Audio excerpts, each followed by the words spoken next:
All right, let's dive into the absolutely incredible story of Jimmy Donaldson, who you probably know better as MrBeast.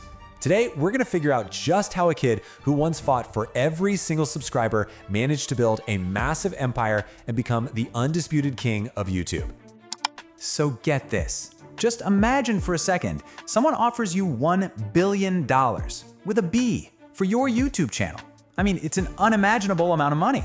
Well, that exact offer was put on the table for MrBeast, and you know what he did? He turned it down, flat. Why? His reason was actually super simple. He just didn't want to work for anyone else. He wanted to keep building his own thing, his way. And that decision right there, that's the big question we're trying to answer today, isn't it?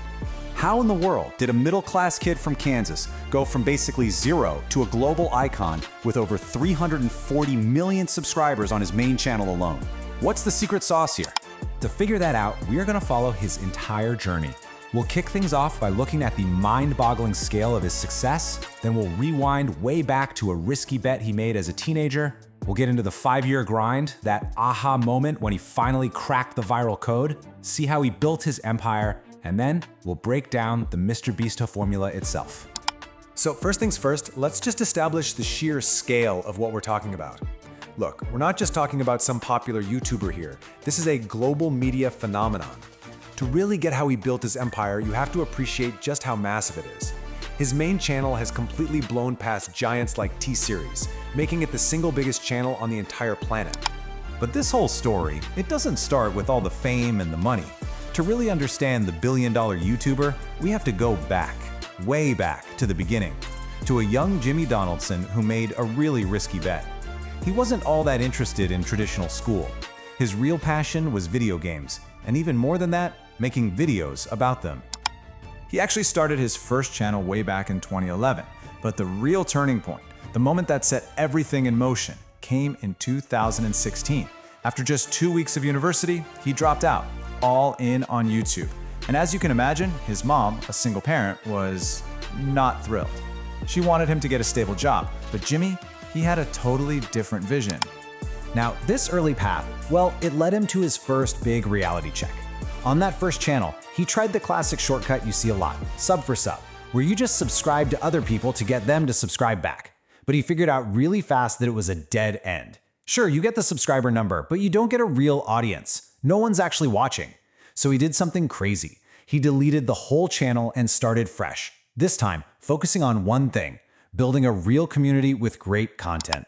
And this brings us to the part of the story that honestly often gets glossed over, the relentless 5-year grind. Before all the viral videos and the giant checks, there were years and years of hard work with almost nothing to show for it. His success was anything but overnight. Just think about that for a second. For 5 solid years, from 2012 all the way to 2017, he was in the trenches. 5 years of creating, experimenting, and just putting videos out there, all while seeing very, very little reward. That was the real test of his dedication. And in that time, we're talking about a ton of content. He uploaded somewhere around 300 to 400 videos before a single one of them truly went viral. That's just an incredible level of dedication, especially when the results aren't showing up for years on end.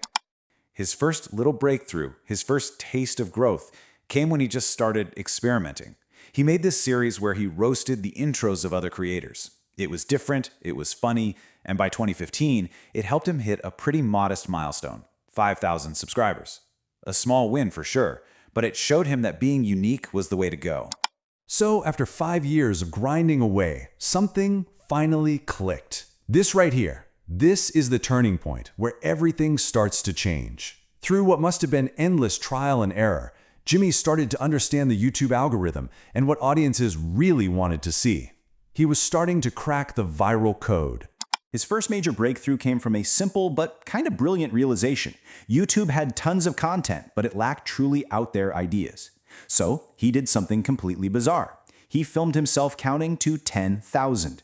Then in 2017, he one-upped himself by counting to 100,000 in a 40-hour video. It was so weird, so unique, this feat of human endurance, that people just couldn't look away. It went viral, and by the end of that year, he hit his first 1 million subscribers.